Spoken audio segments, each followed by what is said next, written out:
দিবন ডেকা ভাৰতীয় জনতা পাৰ্টি অসম প্ৰদেশৰ লগত কেতিয়াৰ পৰা জড়িত হেতু ডাঙৰ কথা নহয়। অসম প্ৰদেশ বিজেপিত সংঘ আৰু বিজেপিৰ পুৰণা কাৰ্যকৰ্তাসকলক কংগ্ৰেছৰ সংস্কাৰৰে সংস্কাৰিত হ'ল। আইটি সেলে এজন ব্যক্তিৰ ব্যক্তিগত জীৱনক আক্ৰমণ কৰে। ব্যক্তিগতকৰণ ভাল নহয় বুলি কোনে চিঞৰ বাখৰ কৰি আছে? বামপন্থী আৰু কংগ্ৰেছীয়ে কৰি আছে। জাগিৰোড কাগজ কলটো কোনে ধ্বংস কৰিলে জানেনে? জাগিৰোড কাগজ কলটো ধ্বংস কৰিলে জাগিৰোড কাগজ কলৰ কৰ্মচাৰীসকলে।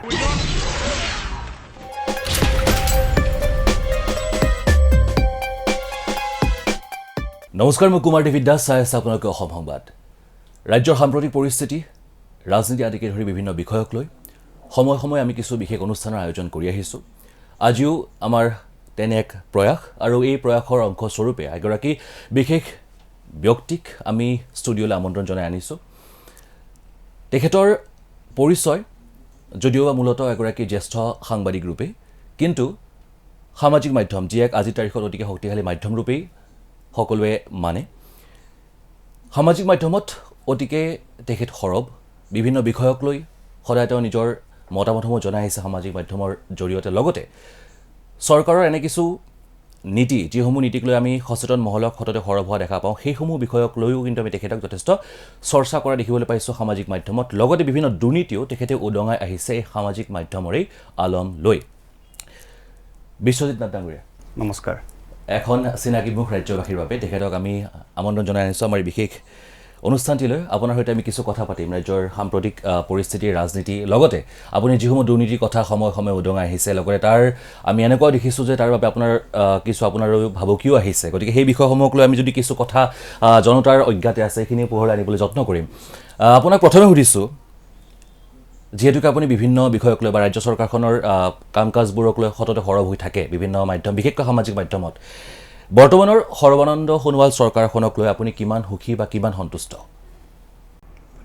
ব্যক্তিগতভাৱে 100% কোনো এখন চৰকাৰে কোনো জনসাধাৰণক বা ভোটাৰক সন্তুষ্ট কৰিব নোৱাৰে।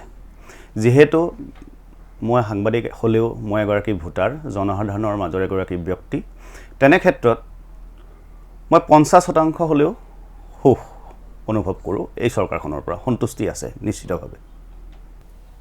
আৰু বাকী যিখিনি আপোনাৰ অসন্তুষ্টি, সেই অসন্তুষ্টিখিনি মূলতঃ কিহক লৈ?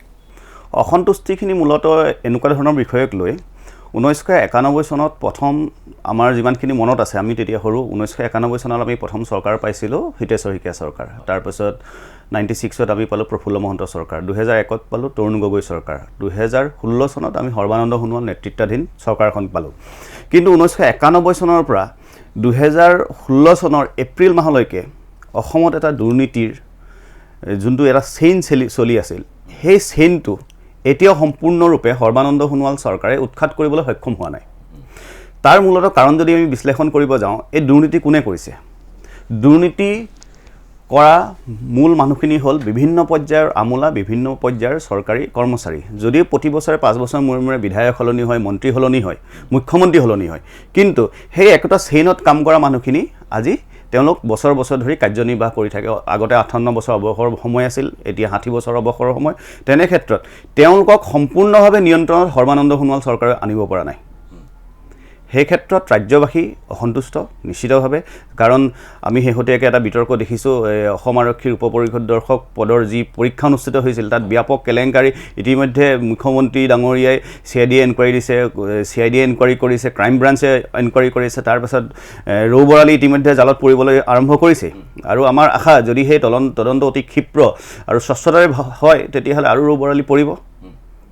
আপুনি যিহেতুকে মই আচলতে প্ৰশ্নটো আপোনাক পাছলৈ সুধিম বুলি ভাবি আছিলোঁ, কিন্তু যিহেতুকে আপুনি শেহতীয়া আৰক্ষীৰ উপ পৰিদৰ্শকৰ যি সাক্ষাৎকাৰ বা যি পৰীক্ষা, তাৰ খামখেয়ালিৰ কথা উল্লেখ কৰিছে, আমি দেখিছোঁ যে আপুনি যথেষ্ট এই বিষয়টোক লৈ সৰব হৈ আছে। আৰু আপুনি যিগৰাকী বিজেপি নেতাৰ নাম এইকেইটা দিনত আমি যথেষ্ট শুনিবলৈ পাই আছোঁ বা অভিযোগ উত্থাপিত হৈছে, তেখেতে নিজৰ স্পষ্টীকৰণো দিছে ডেকা উপাধিৰ, আপুনি ধৰিব পাৰিছে তাৰ কথা কৈছোঁ। হয়, আপুনি এনেকুৱা ধৰণৰ আমি সামাজিক মাধ্যমত দেখিছোঁ যে আপুনি ব্যক্তিগতভাৱেও সেই ব্যক্তিগৰাকীৰ পৰা কিমান ধৰণে আপোনালোক ক্ষতিগ্ৰস্ত হৈছে সেয়া আপুনি উল্লেখ কৰিছে। আপোনাৰ ঘৰৰ মানুহৰ পৰাও সেই ব্যক্তিগৰাকীয়ে কিছু অৰ্থ সৰকাই মোৰ লগত সেয়া উভতাই দিয়া নাই।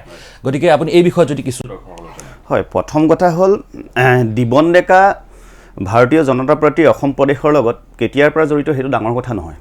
এজন ব্যক্তি ৰাষ্ট্ৰীয় স্বয়ংসেৱক সংঘ বা ভাৰতীয় জনতা পাৰ্টি বা ভাৰতীয় জাতীয় কংগ্ৰেছ কোন দলৰ লগত কিমান দিন ধৰি জড়িত হৈ আছে সেইটো ডাঙৰ কথা নহয়। মূল কথাটো হ'ল তেওঁৰ সততা কিমান। সততা কোনো সময় নিৰূপণ কৰিব নোৱাৰে। এতিয়া দিবন ডেকাই শেহতীয়াকৈ তেওঁৰ যেতিয়া এই অভিযোগ ওলাল, তেওঁ কৈছে যে মই 25 বছৰ ধৰি 26 বছৰ ধৰি তেওঁ ভাৰতীয় জনতা পাৰ্টিৰ লগত জড়িত। তেওঁ 26 বছৰ ধৰি নহয়, তেওঁ জন্মকালৰ পৰাই ভাৰতীয় জনতা পাৰ্টিৰ সদস্য হ'ব পাৰে। সময়সীমাই এজন ব্যক্তিৰ সততা নিৰূপণ নকৰে। আৰু আটাইতকৈ ডাঙৰ কথা হ'ল যোৱা 2018 চনত PNRD, DIPR, তাৰপাছত বিভিন্ন APSC কথা নাহে বাৰু, যোনখিনি বিভাগীয় পৰীক্ষা অনুষ্ঠিত হৈছিল তাতো দিবন ডেকাৰ জড়িত থকা বুলি বিভিন্ন সূত্ৰৰ পৰা মই জানিব পাৰিছিলোঁ। আৰু সেইটো সময়তে 2019 চনৰ এপ্ৰিল মাহতে মই অসম চৰকাৰক মানে সকীয়াই দিছিলোঁ যে এনেকুৱা এগৰাকী বিজেপিৰ নেতা জড়িত হৈ আছে, যোনগৰাকী ব্যক্তিয়ে পৰৱৰ্তী সময়ত বিজেপি চৰকাৰ আৰু দলক কাৰণে হলঠেকত পলাব পাৰে, তেওঁৰ প্ৰতি সাৱধান হৈ থকা উচিত। কিন্তু তাৰ পাছতো অসম চৰকাৰে কোনো ধৰণৰ ব্যৱস্থা গ্ৰহণ নকৰিলে, যাৰ ফলাফল আজি অসম চৰকাৰে প্ৰতিটো পদক্ষেপত লাভ কৰিছে। যাৰ বাবে বদনাম কোন হৈছে? বদনাম ভাৰতীয় জনতা পাৰ্টি হৈছে, অসম চৰকাৰ হৈছে। এতিয়া আপুনি যি ধৰণৰ কথা উল্লেখ কৰিছে, আমি দিবন ডেকা বুলিয়ে কেৱল মাত্ৰ কোৱা নাই, এনে সময়ে সময়ে কিছু এনেধৰণৰ নেতা দুই এগৰাকীৰ এনেকুৱা নাম ওলায় বা এনেধৰণৰ দুৰ্নীতিৰ সৈতে তেওঁলোকৰ নাম সাঙুৰ খাই পৰে, যাৰ ফলত চৰকাৰখন ৰাইজৰ সমালোচনা বা ককৰ্থনৰ সন্মুখীন হ'বলগীয়া হয়। এতিয়া বিজেপিৰ IT চেলৰ কথালৈ যদি আমি আহোঁ, বিজেপিৰ IT চেলক লৈ আপুনি সম্ভৱতঃ একোটা তেখেতক নাম দিছিলে পোৱালি ভাইটি চেল বুলি। তো IT চেল বা এনেধৰণৰ যিসকল নেতা দুই এগৰাকী আছে বা নতুনকৈ বিজেপিত যোগদান কৰা গেৰুৱা বসন পিন্ধা সকলক দেখিছোঁ, তেওঁলোকে এই যি ধৰণৰ কৰ্মকাণ্ড বা IT চেল আচলতে কিমান দলটোৰ বাবে আজিৰ তাৰিখত ক্ষতিকাৰক হিচাপে চিহ্নিত হৈছে, আৰু এওঁলোকৰ পৰা আজিৰ তাৰিখত বিজেপি দলটোৰ শুভাকাংক্ষী হিচাপেও যদি আপুনি কয় বা চৰকাৰখনৰ শুভাকাংক্ষী হিচাপে পৰিত্ৰাণ পোৱাটো আচলতে কিমান জৰুৰী হৈ পৰিছে তেওঁলোকৰ বাবে? হয়, এতিয়া মূল প্ৰসংগ চাবলৈ গ'লে এই গোটেই বিষয়বোৰ ক'ৰ পৰা আহিলে? 2015 চনত অসম প্ৰদেশ বিজেপিত কংগ্ৰেছৰ NSUI যুৱ কংগ্ৰেছৰ একাংশ নেতা পালি নেতা যোগদান কৰিলে। নিশ্চিতভাৱে এইটো যোগদানক আমি সমালোচনা কৰিব নাযাওঁ, কাৰণ ৰত্নাকৰৰ দৰে দস্যু, বাল্মীকিৰ দৰে মহাৰথী হৈছিল। তেনে ক্ষেত্ৰত সেইটোত বিৰোধিতা কৰাৰ কোনো প্ৰশ্নই নাহে। এতিয়া কথাটো হ'ল যে যিসকল কংগ্ৰেছী ইয়াত যোগদান কৰিছিল ভাৰতীয় জনতা পাৰ্টিত, ভাৰতীয় জনতা পাৰ্টিৰ যিহেতু পিতৃ সংগঠন হ'ল ৰাষ্ট্ৰীয় স্বয়ংসেৱক সংঘ, ৰাষ্ট্ৰীয় স্বয়ংসেৱক সংঘৰ আদৰ্শৰে সংস্কাৰেৰে তেওঁলোক সংস্কাৰিত হ'ব লাগিছিল। কিন্তু তাকে নহয়, অসম প্ৰদেশ বিজেপিত সংঘ আৰু বিজেপিৰ পুৰণা কাৰ্যকৰ্তাসকলক কংগ্ৰেছৰ সংস্কাৰেৰে সংস্কাৰিত হ'ল। সেইটোৱে আটাইতকৈ নেতিবাচক দিশ হৈ পৰিল। এতিয়া ভাৰতীয় জনতা পাৰ্টিৰ অসম প্ৰদেশৰ IT চেল, যোনটো এতিয়া IT চেল নতুনকৈ গঠন কৰিছে, পূৰ্বৰ যি IT চেল আছিল, IT চেলে এজন ব্যক্তিৰ ব্যক্তিগত জীৱনক আক্ৰমণ কৰে। ব্যক্তিগত জীৱনক আক্ৰমণ কৰাটো কিমান উচিত? আৰু বিভিন্ন তুচ্ছ তাচ্ছিল্য কৰে, যোনবোৰ কাৰণে নেতিবাচক প্ৰভাৱ পেলাইছে ৰাজনীতিৰ ক্ষেত্ৰতো। ৰাজনীতিক যিহেতু কয় শয়তানৰ শেষ আশ্ৰয়স্থল, সেইকাৰণে যাতে শেষ আশ্ৰয়স্থল বুলি নতুন প্ৰজন্মৰ যিসকল যুৱক যুৱতী আছে তেওঁলোকে নাভাবে, সেইকাৰণে তেওঁলোকৰ মাৰ্জিত আচৰণ হোৱা উচিত।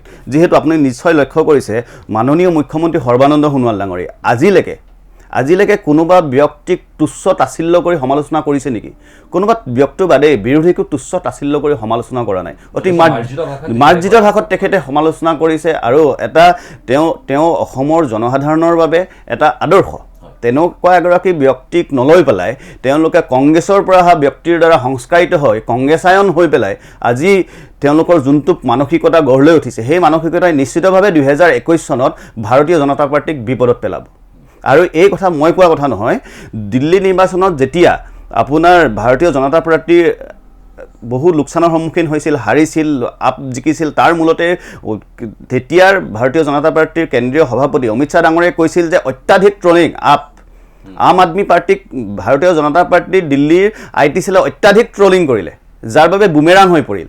যাতে পৰৱৰ্তী সময়তো 2021তো যাতে বুমেৰাং হৈ নপৰে ভাৰতীয় জনতা পাৰ্টিৰ অসম প্ৰদেশৰ IT চেলে এনেকুৱা অমাৰ্জিত অশোভনীয় আচৰণ কৰি পেলাই। এয়া কি তেওঁলোকে যোনটো আচৰণ কৰি আছে, শেহতীয়াকৈ বৰষাৰাণী বিষয়াক লৈ পেলাই, বৰষাৰাণী বিষয়াক মূলা গাভৰুৰ লগত তুলনা কৰি পেলাই, মূলা গাভৰু এগৰাকী বীৰ সতী, তেওঁৰ দৰে ব্যক্তি এগৰাকীৰ লগত তুলনা কৰি পেলাই বৰষাৰাণী এগৰাকী নাৰীক ইমান তুচ্ছ তাচ্ছিল্য কৰি সমালোচনা কৰিছে, যি ভাৰতীয় দৰ্শনে আমাক নাৰীক দেৱী পূজা কৰে, সেই দেৱী পূজা কৰা নাৰীক এনেধৰণৰ তুচ্ছ তাচ্ছিল্য কৰি সমালোচনা কৰা উচিত নে? বৰষাৰাণী বিষয়ে যদি কেব আন্দোলনত ভুল পথ লৈছিল, সেই ভুল পথক আমি সমালোচনা কৰিম, কিন্তু এগৰাকী নাৰীক তুচ্ছ তাচ্ছিল্য, তেওঁ ক'ত সুৰাপান কৰিছিল, তেওঁ কাৰ লগত সম্পৰ্ক আছে, সেই ব্যক্তিগত বিষয়বোৰ টানি আনি সমালোচনা কৰাটো কেতিয়াও ভাৰতীয় জনতা পাৰ্টি আৰু ৰাষ্ট্ৰীয় স্বয়ংসেৱক সংঘৰ আদৰ্শ নহয় বুলি মই ব্যক্তিগতভাৱে অনুভৱ কৰোঁ।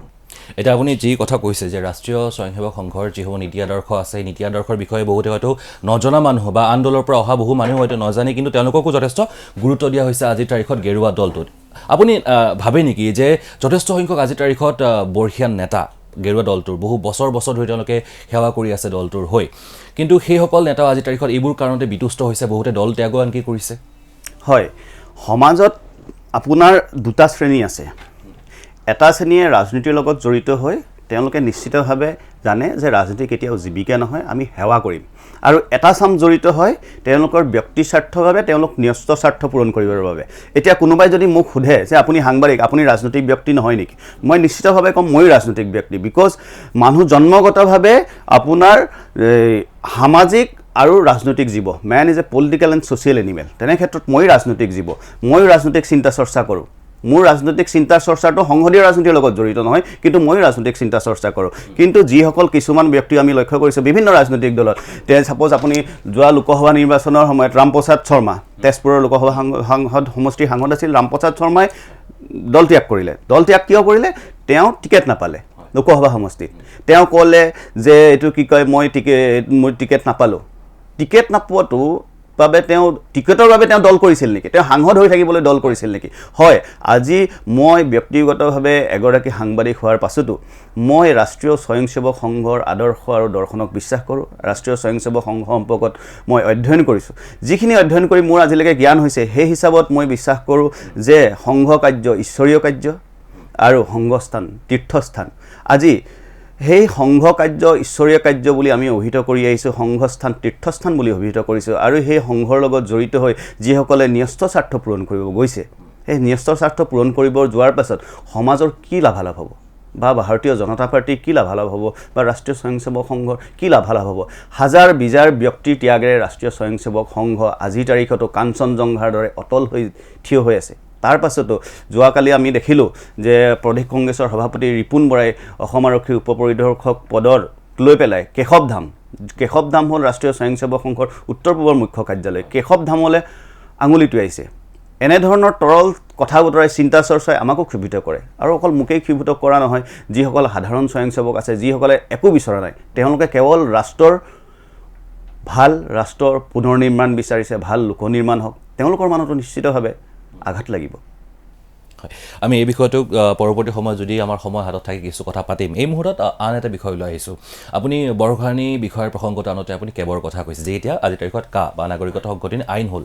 এতিয়া নাগৰিকত্ব সংশোধনী আইনখনক লৈ আপোনাৰ কি স্থিতি, লগতে এই নাগৰিকত্ব সংশোধনী আইনখনৰ বিৰোধিতা কৰি থকা ৭০টাকৈ সংগঠনৰ বিষয়ে বা তেওঁলোকৰ স্থিতিক লৈ আপোনাৰ কি মন্তব্য? হয়, প্ৰথম কথা হ'ল আপোনাৰ 2018 চনৰ জুন নে জুলাই মাহত তদানীন্তন ভাৰতবৰ্ষৰ গৃহমন্ত্ৰী ৰাজনাথ সিং ডাঙৰীয়াই আপোনাৰ নাগৰিকত্ব সংশোধনী বিলখন সংসদত উত্থাপন কৰিছিল। সংসদত উত্থাপন কৰাৰ দিনা সন্ধিয়া মই এজন বিশেষ ব্যক্তিৰ দ্বাৰা এই আইনখনৰ সংশোধিত বিলখন পালোঁ। বিলখন পোৱাৰ পাছত দুটা পেজ আছে, দুটা পেজ থকাৰ পাছত মই দুটা পেজত একো বুজি নাপালোঁ। দুটা পেজত একো বুজি নোপোৱাৰ কাৰণে মই তেতিয়া Indian foreigners act, Indian passport act আৰু পৰৱৰ্তী আগৰ যি 8টা সংশোধনী আছিল নাগৰিকত্ব সংশোধনী আইনৰ পঢ়ি পেলাই মই দেখিলোঁ ইয়াত বিসংগতি কোনো নাই, যিসমূহ জাতীয় সংগঠনে চিঞৰ বাখৰ কৰি আছে একো বিসংগতি নাই। তাৰপাছত মই ছ'চিয়েল মিডিয়াত আপোনালোকে সকলোৱে প্ৰত্যক্ষ কৰিছে, যি সময়ত ৰাষ্ট্ৰীয় স্বয়ংসেৱক সংঘ বা ভাৰতীয় জনতা পাৰ্টীৰ এজনো ব্যক্তিয়ে কেবৰ ছাপোৰ্টত থিয় হ'বলৈ সাহস কৰা নাছিল, তেতিয়া মই বিশ্বজিৎ নাথে অকলে থিয় হৈছিলোঁ। মই কৈছিলোঁ যে যিসকল ব্যক্তিয়ে এইটো কি কয় নাগৰিকত্ব সংশোধনী বিলক বিৰোধিতা কৰিছিল তেওঁলোক প্ৰতিজনেই বদন। এতিয়া আপুনি লক্ষ্য কৰিলে নাগৰিকত্ব সংশোধনী বিল গৈ আইনত পৰিণত হ'ল। কি কৈছিল অখিল গগৈ আৰু জাতীয় সংগঠনসমূহে 1,90,00,000 বাংলাদেশী আহিব, 1,90,00,000 বাংলাদেশীৰ এজনো আহিলে নেকি? নাই অহা। কিন্তু অসমৰ লোকচান কি কৰিলে? অসমৰ উদ্যোগ ধ্বংস কৰি দিলে। যি শ্ৰীমন্ত শংকৰদেৱ কলাক্ষেত্ৰৰ আপোনাৰ শৰাই ভাঙি পেলালে, তেনেকুৱা ধৰণৰ গৰ্হিত কাম কৰিলে, আৰু তেওঁলোকে অসমীয়া জাতি আৰু ভাষা বচাবৰ ৰক্ষাৰ কাৰণে তেওঁলোকে চিঞৰ বাখৰ কৰি থাকিলে। তেনেকুৱা ধৰণৰ কথা। হয় না, আপুনি উদ্যোগ ধ্বংসৰ কথাটো যিহেতুকে কৈছে, এই প্ৰসংগতে আন এটা দিশ এই মুহূৰ্তত মনলৈ আহিছে যে সচেতন মহল যথেষ্ট যোৱা দিনকেইটাত উদ্বিগ্ন হৈ পৰিছে, কিয়নো যি ধৰণে আমাৰ সম্পদবোৰ আচলতে ব্যক্তিগতকৰণ কৰা হৈ আছে, এই বিষয়টোক লৈ কিন্তু যথেষ্ট উদ্বিগ্ন। এই ক্ষেত্ৰত আপোনাৰ কি মতামত? হয়, ব্যক্তিকৰণ কৰাৰ কথাটো আজি অহা নাই, আজি বিজেপি চৰকাৰে কৰা নাই। 1991 চনত যেতিয়া PV নৰসিংহ ৰাও আপোনাৰ প্ৰধানমন্ত্ৰী হৈ আছিল, তেতিয়া আপোনাৰ মুক্ত অৰ্থনীতিৰ যোগেদি তেতিয়া বিত্তমন্ত্ৰী আছিল আপোনাৰ ডক্টৰ মনমোহন সিং। সেইটো সময়তে মুক্ত অৰ্থনীতিৰ প্ৰস্তাৱ দাঙি ধৰা হৈছিল। এতিয়া আপোনাক কওঁ, যোনটো ব্যক্তিগতকৰণৰ চিঞৰ বাখৰ চলি আছে, ব্যক্তিগতকৰণ ভাল নহয়, ব্যক্তিগতকৰণ ভাল নহয় বুলি কোনে চিঞৰ বাখৰ কৰি আছে? বামপন্থী আৰু কংগ্ৰেছে কৰি আছে। কংগ্ৰেছৰ শাসনকালত, UPAৰ শাসনকালত ভাৰতবৰ্ষৰ কিমানটা উদ্যোগ ব্যক্তিগতকৰণ কৰা হ'ল, ৰাজহুৱা সম্পত্তি ব্যক্তিগতকৰণ কৰা হ'ল, তেওঁলোকে কিন্তু সেই হিচাপটো নিদিয়ে। এতিয়া মোৰ বিষয়টো হ'ল, আপুনি চাব যে ব্যক্তিগত চৰকাৰী বিদ্যালয়সমূহত, অসম চৰকাৰৰ যোনখন চৰকাৰী বিদ্যালয়সমূহ আছে, বিদ্যালয়সমূহত আপোনাৰ শিক্ষকসকল পলমকৈ যায়, সোনকালে গুচি আহে, নিয়মাৱৰ্তিতা নামানে। কিন্তু প্ৰাইভেট স্কুলবোৰত চাওক, পূৰা টু দা পইণ্ট 8টা বজাত তেওঁলোক যাব লাগিব, তেওঁলোক পাঞ্চিং মেচিনত তেওঁলোকে এটেণ্ডেঞ্চ দিব লাগিব, তেওঁলোকৰ প্ৰতি মাহত কি কৰিছে তাৰ ৰিপৰ্ট তেওঁলোকৰ চেণ্ট্ৰেল অফিচলৈ পঠাব লাগিব। অতি শক্তিশালীভাৱে তেওঁলোকে কাৰ্যব্যৱস্থা চলাই আহিছে।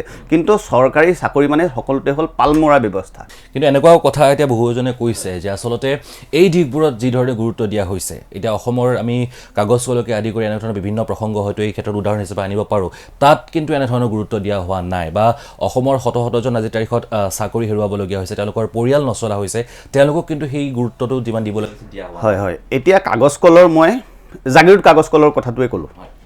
জাগিৰোড কাগজ কলটো কোনে ধ্বংস কৰিলে জানেনে? জাগিৰোড কাগজ কলটো ধ্বংস কৰিলে জাগিৰোড কাগজ কলৰ কৰ্মচাৰীসকলে।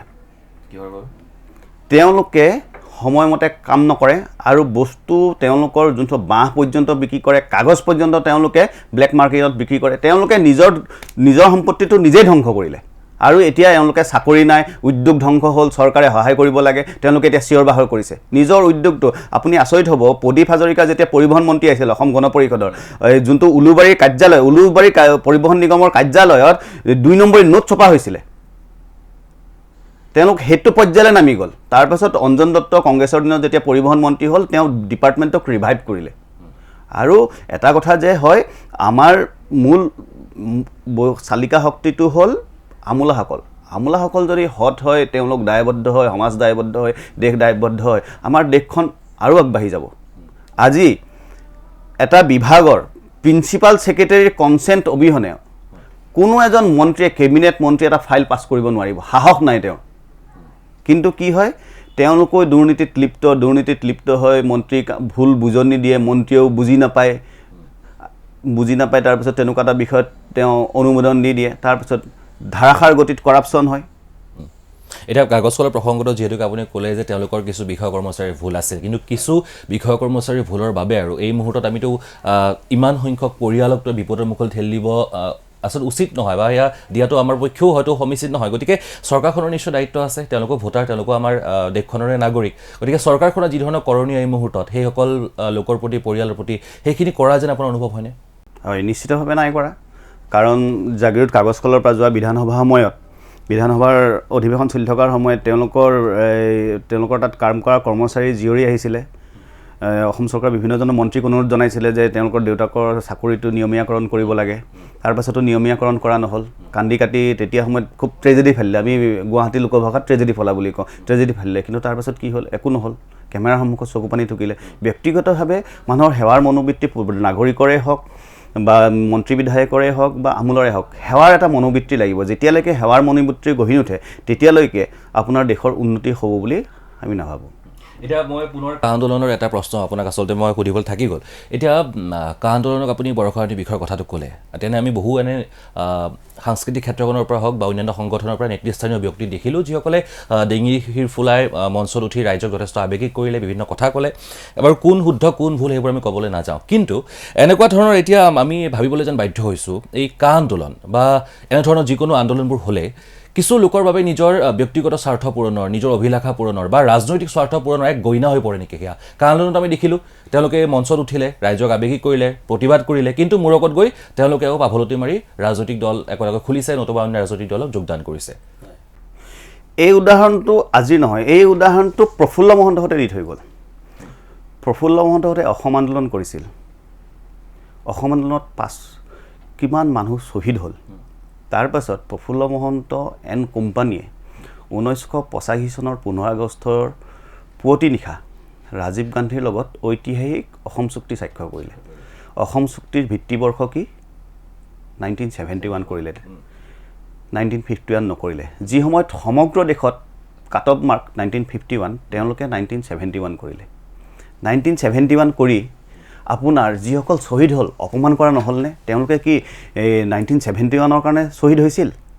20 বছৰ অবৈধ বিদেশীৰ বোজা প্ৰফুল্ল মহন্ত এণ্ড কোম্পানীয়ে তেতিয়া কেৱল মন্ত্ৰিত্ব লাভৰ বাবে, শাসনৰ বাকজৰি লাভৰ বাবে তেওঁলোকে সেই অসম চুক্তিত স্বাক্ষৰ কৰিছিল। আৰু অসমৰ ৰাইজৰ কেতিয়াবা আজি কেবক লৈ যেনেকৈ ডিবেট হ'ল, তেতিয়া অসম চুক্তিক লৈ কোনোবা দল সংগঠনে ডিবেট কৰিলে নে নকৰিলে? তেওঁলোকে তাত ছিগনেচাৰ কৰি আহি ইয়াত বৰজাৰ বিমানবন্দৰৰ পৰা ঢোলে ডগৰে আদৰি আনিলে। আজিলৈকে অসম চুক্তিক লৈ ডিবেটে নহ'ল। এতিয়া ছ'চিয়েল মিডিয়া অহাৰ পাছত এটা ট্ৰেণ্ড হ'ল। এতিয়া আটাইতকৈ ডাঙৰ কথা, মই এটা বিশেষ বিষয় এটা আৰু এটা মাজতে উল্লেখ কৰিছোঁ, যদিও অপ্ৰাসংগিক। যদিহে ছ'চিয়েল মিডিয়া এসময়ত আলফাৰ সময়ত বা অসম আন্দোলনৰ সময়ত থাকিলে হয়, হাজাৰ হাজাৰ ল'ৰা ছোৱালী শ্বহীদ নহ'লে হয়, হাজাৰ হাজাৰ ল'ৰা ছোৱালী আলফাত নগ'লে হয়। আজি ছ'চিয়েল মিডিয়াই সেই ট্ৰেণ্ডটো আহি গ'ল। ছ'চিয়েল মিডিয়াৰ যোগেদি ভুল শুদ্ধ কোন বিচাৰ কৰিব পৰা হ'ল। যদি আজি ছ'চিয়েল মিডিয়া নাথাকিলে হয়, কেবৰ আন্দোলনটো আৰু ধ্বংসমুখী হ'ল হয়। আমি সেইটো সময়ত কেবৰ সপক্ষত সম্পূৰ্ণ সবল স্থিতি গ্ৰহণ কৰিছিলোঁ, সম্পূৰ্ণ ছাপোৰ্ট কৰিছিলোঁ, কোনো দিনাখন মিছ যোৱা নাছিলোঁ। হাজাৰ বুদ্ধিজীৱীয়ে, হাজাৰ সাংবাদিকে যিনে যি নকওক, আমি থিয় হৈ দিছিলোঁ এইখিনি পইণ্ট। আজি অসমৰ ৰাইজে গম পালে। আজি কেব আন্দোলনকাৰীসকলে 5 জনক শ্বহীদ কৰালে। অজিত ভূঞা গৈ পেলাই ৰাজ্যসভাৰ সাংসদ হ'লগৈ। তেওঁলোকে ক্ষমা খুজিব পাৰিব? তেওঁলোকে আঁঠু ল'ব পাৰিব 5 জন শ্বহীদৰ পৰিয়ালৰ ওচৰত? নোৱাৰে। তেওঁলোকৰ সাহস নাই। আৰু আজি লুৰিণজ্যোতি গগৈহঁতে তেওঁলোকৰ ক্ষমতা লাভৰ বাবে তেওঁৰ নামটো যিটোকে আনিছে আপুনি প্ৰসংগক্ৰমে কৈছোঁ, এতিয়া অজিত কুমাৰ ভূঞা তেখেত আজিৰ তাৰিখত সাংসদ হ'ল, বা বিভিন্নজনে ৰাজনৈতিক ইতিমধ্যে তেওঁলোকে বখন পিন্ধিলে বা ৰাজনৈতিক দলত যোগদান কৰিলে। এই যে তেওঁলোকৰ হঠাৎ আচলতে এই যে স্থিতি সলনি, বা আজিৰ তাৰিখত তেখেতৰ কাৰো মুখতে আমি কিন্তু বিষয়টোক লৈ কোনো মতামতে তেওঁলোকৰ পৰা শুনিবলৈ নাপাওঁ। এনেকুৱা ধৰণৰ কিছু ব্যক্তিৰ বাবে আচলতে এই আন্দোলনসমূহৰ প্ৰতি বা এনেধৰণৰ জন আন্দোলনৰ প্ৰতি ৰাইজৰ, সচেতন মহলৰ বিশেষকৈ আস্থা যথেষ্ট পৰিমাণে কমি যোৱা যেন আপোনাৰ অনুভৱ হয়নে? নিশ্চিতভাৱে। আৰু এইটো মানে কি, আপুনি এটা লক্ষ্য কৰিব, এই 1985-90 চনৰ পৰা একাংশ সাংবাদিক বুদ্ধিজীৱীয়ে মানে যেতিয়া প্ৰফুল্ল মহন্তহঁতক চৰকাৰ কৰা দেখিলে, মন্ত্ৰিত্বৰ আসনত বহা দেখিলে, তেতিয়াই পাই তেওঁলোকৰ অন্তৰত জাগি থকা এটা বাসনা কেনেকৈ পূৰণ হ'ব, আমি মন্ত্ৰী বিধায়ক কেনেকৈ হ'ম, সেই বাসনা পূৰণ কৰিবলৈ অতদিন আন্দোলন কৰিলে, আলফাক বেক কৰিলে, তাৰপাছত অসমখন অস্থিৰ কৰি ৰাখিলে। কিন্তু পুৱাৰ ঘৰত কি পালে? এটা বৃহৎ শূন্য পালে। তাৰ বাহিৰে একো পোৱা নাই অসমে। কিন্তু আৰু তেওঁলোকৰ স্বাৰ্থপৰ মানসিকতা ওলাই পৰিছে নিশ্চিতভাৱে। এতিয়া কেব আন্দোলন কেনেধৰণে ডাইভাৰ্ট কৰা হৈছিল মই আপোনাক কওঁ। অসমীয়া প্ৰতিদিনৰ প্ৰসংগক্ৰমে অসমীয়া প্ৰতিদিনত হেডলাইন হৈছিল জাগ জাতি জাগ। বাপৰে বাপ, মানে অসমীয়া প্ৰতিদিনৰ হেডলাইন পঢ়িহে জাতিটো জাগিব, অন্যদিনে জাতিটো শুই আছিল। আটাইতকৈ ডাঙৰ কথা, মই কেবৰ ছাপৰ্টত বিভিন্ন আৰ্টিকল বিভিন্ন পেপাৰলৈ পঠাইছিলোঁ। মোৰ কোনো এটা আৰ্টিকল কোনো এখন পেপাৰে নচপালে। যুক্তিসংগতভাৱে মই লজিকেল ডিবেট কৰিছিলোঁ, কিন্তু নচপালে। তাৰ পাছত অকল কেব বিৰোধী যোনবোৰ আৰ্টিকল অকল ছাপাই থাকিলে। তাত নিৰপেক্ষতা ক'ত থাকিল? নিৰপেক্ষতা ক'ত থাকিল? তুমি কেবৰ ছাপৰ্টতো ছপোৱা, কেবৰ এগেইনষ্টতো ছপোৱা, সাংবাদিকৰ নিৰপেক্ষতা ক'ত থাকিল? নিৰপেক্ষতা নাথাকিল। আপুনি ইয়াৰ পূৰ্বৰ প্ৰশ্নটোত লুৰিণজ্যোতি গগৈৰ কথাটো যিহেতুকে আনিছে, এতিয়া সদৌ অসম ছাত্ৰ সন্থা বা আছুৰ সৈতে আপোনাৰ কিছু তিক্ত সম্পৰ্ক থকা যেন আমাৰ অনুভৱ হয়। শেহতীয়াকৈ চাচনি সন্দৰ্ভত হয়, চাচনি বিতৰ্কও কিছু হ'ল। এতিয়া তেওঁলোকৰ যি নকৈ গঠিত ৰাজনৈতিক দল, সেই সন্দৰ্ভত আপুনি কিছু মন্তব্য কৰিছিল যে পূৰ্ববংগীয় মুছলমান ব্যৱসায়ীৰে মিতিৰালি থকা ইত্যাদি। এই তিক্ততাটো আপোনাৰ কিহৰ বাবে? সদৌ অসম ছাত্ৰ সন্থাৰ প্ৰতি আপোনাৰ আজিৰ তাৰিখত স্থিতিক লৈ তেখেতৰ কি আপোনাৰ অনুভৱ? মই এইখিনিতে ক'ব বিচাৰোঁ যে সদৌ অসম ছাত্ৰ সন্থাৰ লগত মোৰ এই তিক্ত অভিজ্ঞতা আজিৰ নহয়। কাৰণ মই সদৌ অসম ছাত্ৰ সন্থাৰ এগৰাকী প্ৰাক্তন সদস্য বুলিয়ে কৈছোঁ। মই নিজেই যেতিয়া মহাবিদ্যালয়ত পঢ়ি আছিলোঁ, মহাবিদ্যালয় ছাত্ৰ একতা সভাৰ মই সাধাৰণ সম্পাদক আছিলোঁ আছুৰ যোগেদি। মই মোৰ আঞ্চলিক ছাত্ৰ সন্থাৰ সদস্য আছিলোঁ। মই বিদ্যালয় ছাত্ৰ সন্থা কৰি আহিছোঁ। মই সদৌ গুৱাহাটী ছাত্ৰ সন্থাৰ লগত জড়িত আছিলোঁ। 2003 চনলৈকে মই সম্পূৰ্ণভাৱে সদৌ অসম ছাত্ৰ সন্থাৰ সক্ৰিয় সদস্য আছিলোঁ। কিন্তু 2004 চনমানত মই অনুভৱ কৰিলোঁ সদৌ অসম ছাত্ৰ সন্থাৰ কোনো ভিজন নাই তেওঁলোকে জাতিটোক কেনেকৈ আগবঢ়াই নিব তেওঁলোকে অসমখনক কেনেকৈ আগবঢ়াই নিব তেওঁলোকৰ কোনো ভিজন নাই তেওঁলোকৰ চান্দা তুলিব লাগে আৰু এই জুন জুলাই মাহত গ্ৰীষ্ম বন্ধৰ সময়ত মানে বিনামূলীয়া পাঠদান কৰিব লাগে পাঠদান কৰাৰ শেষৰ দিনাখন শিক্ষক শিক্ষয়িত্ৰীক সম্বৰ্ধনা জনাব আছুৰ নেতৃত্বক সম্বৰ্ধনা জনাব মাছে মাংসই ভাত এসাঁজ খাব সেইখিনিতে সদৌ অসম ছাত্ৰ সন্থাৰ দায়িত্ব সমাপ্ত তাৰপিছত অসমৰ বিশেষকৈ গুৱাহাটীত মই যিহেতু গুৱাহাটীৰ বাসিন্দা গুৱাহাটীৰ কিমান কেইখন স্কুল সেবাৰ পৰা CBSE গ'ল ব্যক্তিগত ইংৰাজী মাধ্যমৰ আছুৱে বাধা দিব পাৰিলেনে আছুৱে বাধা দিব নোৱাৰিলে আছুৱে কেৱল চান্দা তুলিব গ'ল আছুৱে অসমৰ পজিটিভ কোনটো কাম কৰিলে তাৰপিছত মই নিজকে লাজ পাওঁ যে এসময়ত মই সদৌ অসম ছাত্ৰ সন্থাৰ লগত জড়িত হৈ আছিলোঁ তাৰপিছত মই সদৌ অসম ছাত্ৰ সন্থাৰ লগত মই সম্পৰ্ক শেষ কৰিলোঁ তাৰপিছত বিভিন্ন সময়ত সদৌ অসম ছাত্ৰ সন্থাক মই কঠোৰভাৱে সমালোচনা কৰি অহাৰ পাছতো কিন্তু সদৌ অসম ছাত্ৰ সন্থাৰ নেতৃত্বই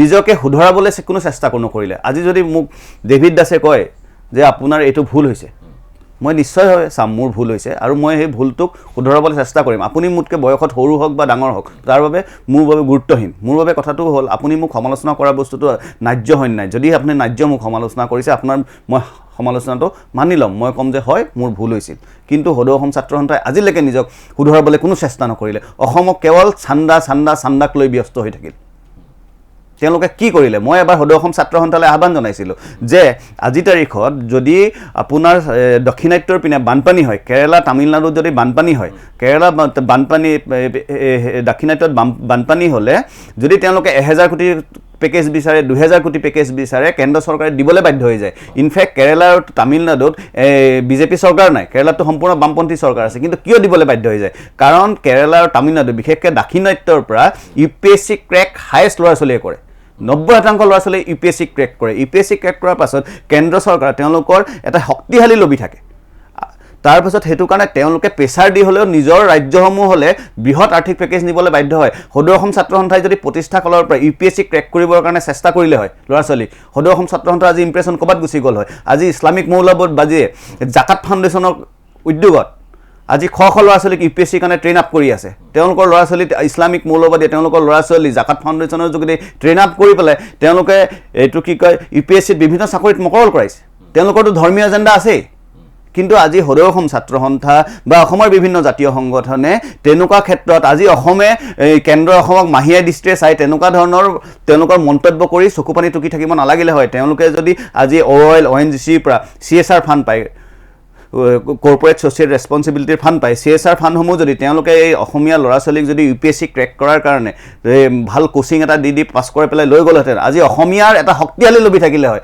অসমৰ মূলতে দায়ী হ'ল এই জাতীয় সংগঠনসমূহ তাৰ বাহিৰে বেলেগ কোনো নহয় আজি কয় মাৰোৱাৰী বিহাৰীক গালি পাৰি লাভ নাই আজি হয় আমি বিভিন্ন সময়ত পূৰ্ববংগীয় মুছলমানক মই সমালোচনা কৰি আহিছোঁ কিন্তু পূৰ্ববংগীয় মুছলমানৰ যি কৰ্মস্পৃহা যি কৰ্মোদ্যম সেয়া অসমীয়া জাতিৰ প্ৰতিজন এই জনগোষ্ঠীয় ছাত্ৰ সন্থাৰ লিডাৰে আদৰ্শ হিচাপে লোৱা উচিত আপুনি পূৰ্ববংগীয় মুছলমানৰ কথাটো যিহেতুকে ক'লে পূৰ্ববংগীয় মুছলমান ব্যৱসায়ীৰে আছুৰ যি নকৈ গঠিত ৰাজনৈতিক দল আছৰ AGYCP সন্মিলিত তেওঁলোকৰ মিতিৰালি থকা বুলি আপুনি অলপতে অভিযোগ কৰিছিল সামাজিক মাধ্যমৰ জৰিয়তে সেই ক্ষেত্ৰত কিছু ক'ব নেকি হয় মই বিশেষকৈ মোৰ ব্যক্তিগত অভিযোগ নাছিল অসমৰ কেইবাটাও সংবাদ মাধ্যমে এটা বাতৰি প্ৰকাশ কৰিছিল যে আছুৰ সাধাৰণ সম্পাদক আৰু যোনটো জাতীয় পৰিষদ আছুৰ সদৌ অসম ছাত্ৰ সন্থা জাতীয় পৰিষদৰ মাষ্টাৰ মাইণ্ড লুৰিণজ্যোতি গগৈয়ে আপোনাৰ হোজাইত গৈ পেলাই কেইগৰাকীমান আগৰ ব্যৱসায়ীৰ লগত গোপন মিটিং পাতি পেলাই ধন সংগ্ৰহৰ এক অভিযান চলাইছিল সেই বিষয়টোক মই সমালোচনা কৰিছিলোঁ সেই বিষয়টোক সমালোচনা এইটো কাৰণেই কৰিছিলোঁ যে সদৌ অসম ছাত্ৰ সন্থাই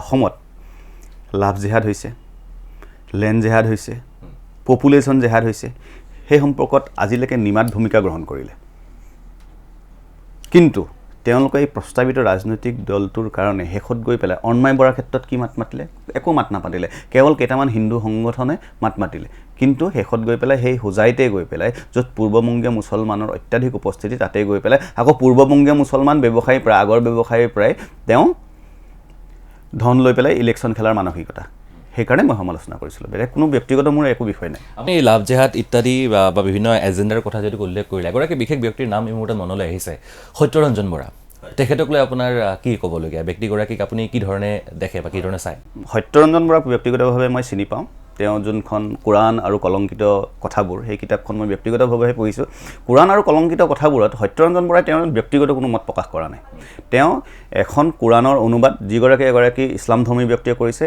সেই কোৰাণৰ অনুবাদ গ্ৰন্থখনৰ পৰা তেওঁ মাত্ৰ পংক্তি বা আপুনি যিবোৰ একোটা একোটা ফ্ৰেজ তুলি দিছে আৰু সেইটো তাত সমালোচনা কৰিব একো নাই যিহেতু কোৰাণখনত লিখা বুলিয়ে কোৱা আছে আৰু কোৰাণখনৰ সেই ট্ৰেঞ্চলেশ্যনকেইটা তেওঁ কিতাপখনত তুলি দিছে যে নাৰীক শস্য পথাৰ বুলি কোৱা হৈছে কোৰাণত সেইটো যোনখন অনুবাদ কোৰাণ আছিলে সেই অনুবাদ কোৰাণতে লিখা আছে তেওঁ সেইবোৰ বিষয়ে আনিছে আৰু বিষয় নাই কাৰণে কিছুমান মানুহৰ গাত জ্বলি গৈছে ঠিক আছে তেখেতসকলে বেছি আলোচনা নকৰোঁ এটা আপোনাক আমি এটা দিশত যদি চাওঁ আপুনি মই আপোনাৰ বহুদিনৰ পৰা সামাজিক মাধ্যমত দেখি আহিছোঁ ব্যক্তিগতভাৱে আপুনি প্ৰথম অৱস্থাত চৰকাৰখনৰ বিভিন্ন দিশক যিধৰণে আপুনি প্ৰশংসা কৰি আহিছিল শেহতীয়াকৈ যেন আপুনি দেখিছোঁ কিছু ক্ষেত্ৰত আপুনি সমালোচনা আপোনাৰ পূৰ্বতকৈ যেন কলমৰ চোক পূৰ্বতকৈ যথেষ্ট বৃদ্ধি হৈছে গতিকে আজিৰ তাৰিখত বাৰু বিশ্বজিৎ নাথ অসম চৰকাৰ বা ৰাজ্য চৰকাৰৰ কাম কাজবোৰক লৈ বিতুষ্ট নেকি হয় প্ৰথম পৰ্যায়ত অসম চৰকাৰে যথেষ্ট কিছু ভাল কাম কৰিছিল যেনেধৰণে APSCৰ অধ্যক্ষ প্ৰাকেশ পালক গ্ৰেপ্তাৰ কৰিলে গ্ৰেপ্তাৰ কৰাৰ পাছত দহজনে ৰাজপত্ৰিত বিষয়া গ্ৰেপ্তাৰ কৰিলে তাৰপাছত APSCৰ সদস্য আটক কৰি গ্ৰেপ্তাৰ কৰি তাৰপাছত শেষত চাকৰি তেওঁলোকক নিলম্বন কৰি বৰখাস্ত কৰা হ'ল সেইটো কাৰণে অসম চৰকাৰৰ ওপৰত প্ৰথম পৰ্যায়ত মই খুব সন্তুষ্ট আছিলোঁ যথেষ্ট ভাল লাগিছিল ইমান দৃঢ় পদক্ষেপ তাৰপাছত লাহে লাহে অসম চৰকাৰৰ ভিতৰত আৰু বিজেপি দলৰ ভিতৰত এনেধৰণে দুৰ্নীতি হিপাই পৰিল যাৰ কাৰণে আজি আমি ক'বলৈ বাধ্য হৈছোঁ হয় ভাৰতীয় জনতা পাৰ্টিক বা অসম চৰকাৰক বিভিন্ন সময়ত মই লজিকেল সমৰ্থন জনাই আহিছোঁ যোনটো উপযুক্ত আজি দিবন ডেকাই পইচা খাই প্ৰশ্ন পেপাৰ লিক কৰি পলাই গৈছে মইতো তাত ডিফেন্স দিয়াৰ প্ৰয়োজন নাই নিশ্চিতভাৱে ভালটো ভাল ভুলটো ভুল আৰু সেইটো ক'বলৈ বিশ্বজিৎ নাথে কেয়াৰ নকৰে এতিয়া কথা হৈছে যে যদিওবা চৰকাৰখনৰ বিভিন্ন কাম কাজক লৈ আপুনি বিতুষ্ট বুলি উল্লেখ কৰিছে বা আপুনি সামাজিক মাধ্যমৰ জৰিয়তে আপোনাৰ স্থিতি স্পষ্ট কৰিছে কিন্তু এগৰাকী বিশেষ ব্যক্তিৰ প্ৰতি আপোনাৰ কিন্তু শ্ৰদ্ধা আজিও অটুট থকা যেন আমাৰ অনুভৱ হয়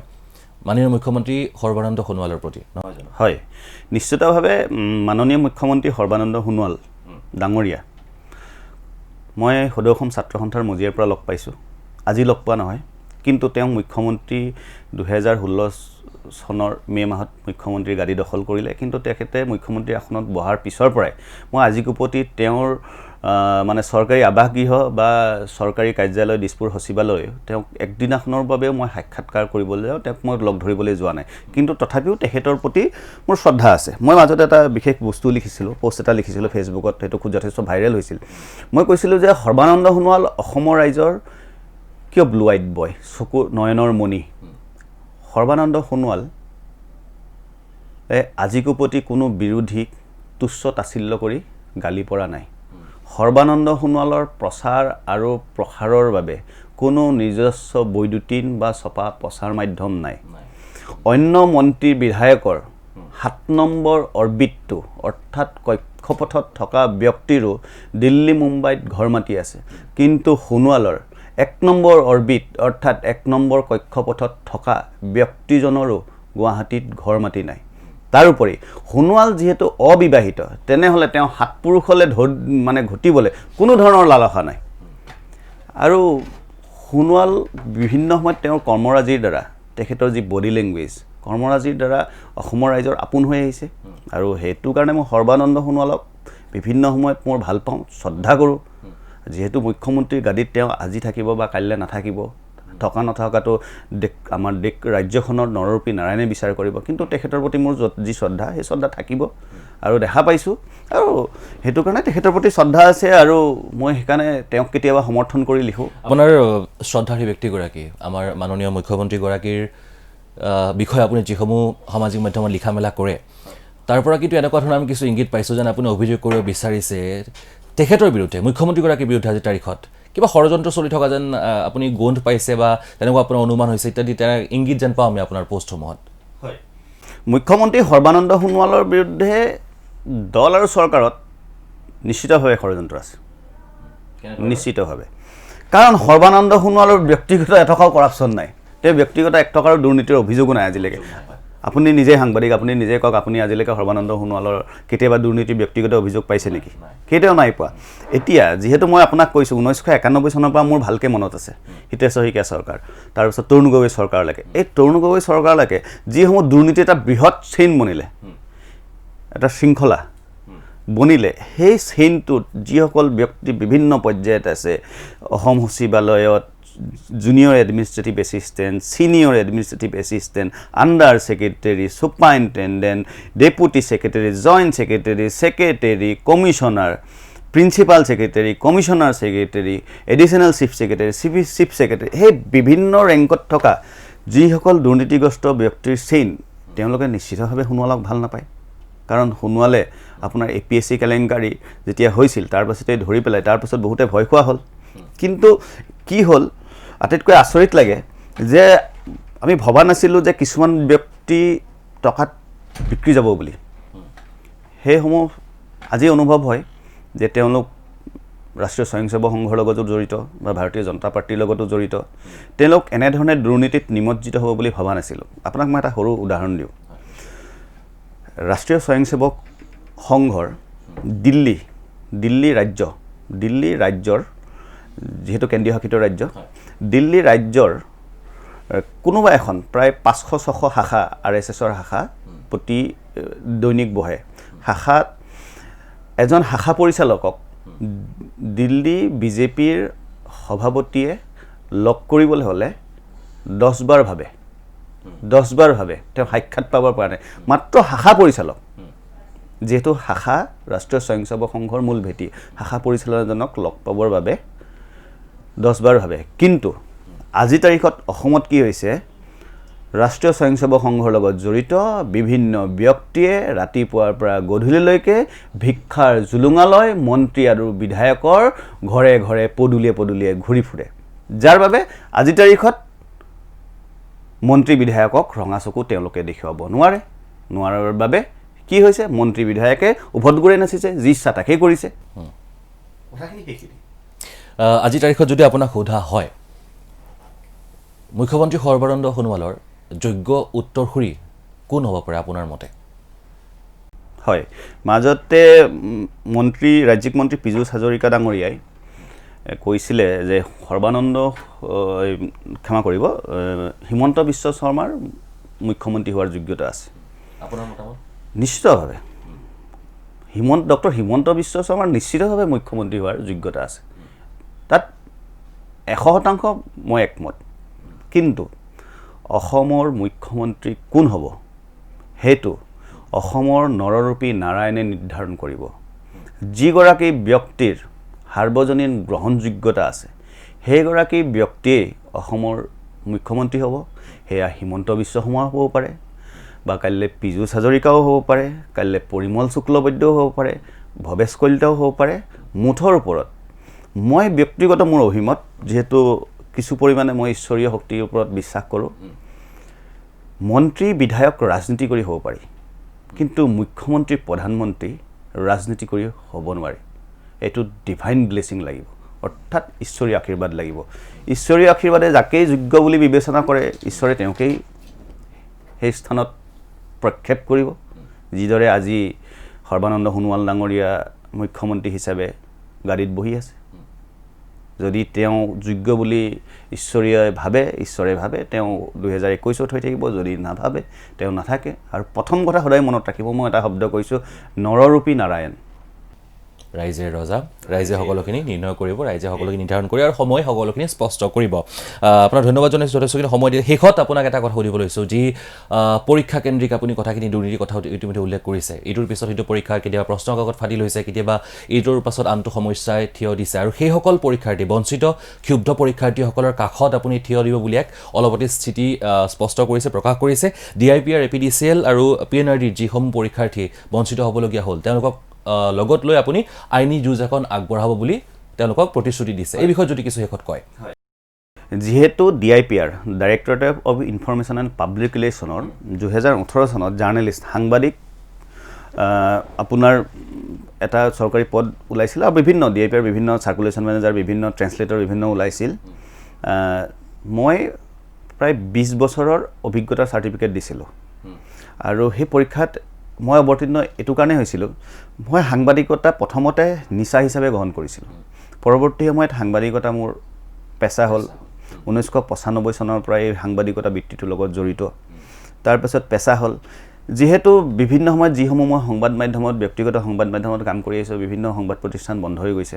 যিহেতু এতিয়া মই মানে বেচেলৰ নহয়, মোৰ এখন সংসাৰ আছে মই ভাবিলোঁ যে এটা চৰকাৰী চাকৰি কৰি থাকিলে অন্ততঃ মোৰ কিছু স্থিতিত সবল স্থিতি হৈ থাকিব সেইবাবে মই অসম চৰকাৰৰ জনসংযোগ বিভাগৰ উক্ত চাকৰিটোত এপ্লাই কৰিছিলোঁ মিনিমাম মই 20 বছৰৰ অভিজ্ঞতাৰ প্ৰমাণপত্ৰও দাখিল কৰিছিলোঁ পৰীক্ষা মোৰ হৈছিলে গুৱাহাটীৰ দিছপুৰ মহাবিদ্যালয়ত যেতিয়া মই প্ৰশ্নকাকতখন দেখা পালোঁ কাকতখন দেখা পোৱাৰ পাছত মই সদায় মোৰ সৰুৰ পৰাই এটা স্বভাৱ আছে মই প্ৰথমতে প্ৰশ্নকাকতখন খুব 15-20 মিনিট সময় পঢ়ি লওঁ মই 15-20 মিনিট প্ৰশ্নকাকতখন পঢ়ি লৈ পেলাই মোৰ মানে উৎফুল্লিত হৈ পৰিছিলোঁ কাৰণ এনেকুৱা এটা প্ৰশ্ন নাছিল যাৰ উত্তৰ মোৰ হাতত নাই অপশ্যন আছিল বহুতকেইটা 4টা অপশ্যন আছিল কিন্তু মোক অপশ্যনৰ দৰকাৰেই নাই উত্তৰ প্ৰতিটো আপোনাৰ জনা আছে মই অৰ্থাৎ 100ৰ ভিতৰত 100 পাম মই তেনেকৈ আপোনাৰ পৰীক্ষাত অৱতীৰ্ণ হ'লোঁ পৰীক্ষা দিলোঁ পৰীক্ষা দি পেলাই যিহেতু গোটেই 100ৰ ভিতৰত 100 পাম মই মানে বিৰাট উৎফুল্লিত হৈ আহিছোঁ উৎফুল্লিত হৈ মই চাকৰিটো পাম বুলি ভাবিলোঁ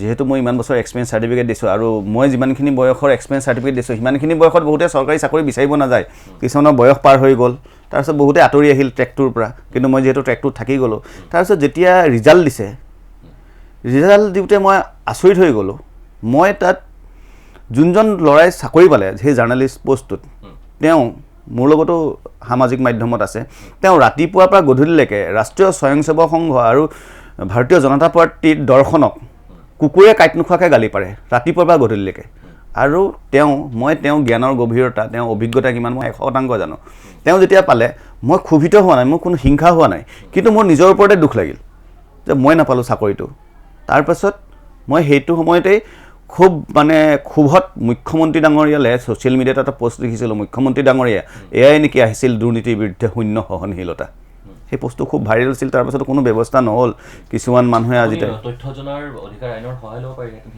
হয় তথ্য জনাৰ অধিকাৰ আইনৰ যোগেদি মই RTI মাৰিছিলোঁ কিন্তু RTI কোনো তথ্য আজিলৈকে দাখিল নকৰিলে মই প্ৰথম আপিল কৰিলোঁ তাৰপাছত মই তথ্য আয়োগত গৈ পেলাই দ্বিতীয় এপিল কৰিলোঁ লাভ নহ'ল তাৰপাছত আৰু মোৰ একচুৱেলি গোটেই প্ৰক্ৰিয়াটোৰ প্ৰতি অনীহা জন্ম পালে তাৰপাছত সেইকাৰণে মই আৰু হেৰি নকৰিলোঁ আৰু তাৰপাছত বিভিন্ন আৰু পৰীক্ষা এনেকুৱা অনুষ্ঠিত হ'ল তাতে একেধৰণে তাৰপাছৰ পৰা মই আৰু কোনো ধৰণৰ পৰীক্ষাত জড়িত হোৱা নাই মই নিজেও এপ্লাই কৰা নাই তাৰপাছত শেহতীয়াকৈ অসম আৰক্ষীৰ উপপৰিদৰ্শক পদটোত মানে এইটো কি কয় যেনেকৈ ধৰণৰ কেলেংকাৰী অভিযোগ উঠিছিল আৰু এই অভিযোগৰ বহু তথ্য প্ৰমাণ ময়ো আজি লাভ কৰিছিলোঁ লাভ কৰাৰ পাছত ক্ষুব্ধ হৈ পেলাই মই এতিয়া গোটেইখিনি যিসকলে PNRD DIPR APDSL social welfare চাকৰিত অৱতীৰ্ণ হৈ পেলাই যোগ্যসকলে বঞ্চিত হৈছিল তেওঁলোকক লৈ পেলাই মই মাননীয় গুৱাহাটী উচ্চ ন্যায়ালয়ত এখন ৰাজহুৱা স্বাৰ্থজড়িত আবেদন পাব্লিক ইণ্টাৰেষ্ট লিটিগেশ্যন দিম বুলি পৰিকল্পনা গ্ৰহণ কৰিছোঁ আৰু যিসকল বঞ্চিত প্ৰাৰ্থী আছে তেওঁলোকক এডমিট আৰু এডভাৰটাইজমেণ্ট আৰু কি কাৰণে তেওঁলোকে ভাবে যে তেওঁলোক পাছ কৰিব সেই পৰীক্ষাটো পাছ কৰিলহেঁতেন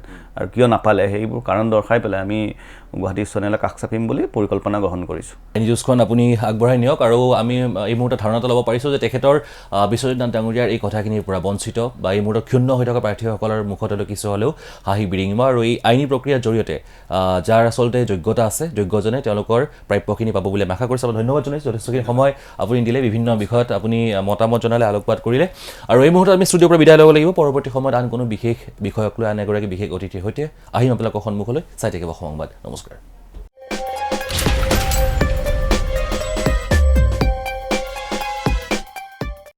অসম সংবাদ আপোনাৰ মঞ্চ আপোনাৰ কণ্ঠ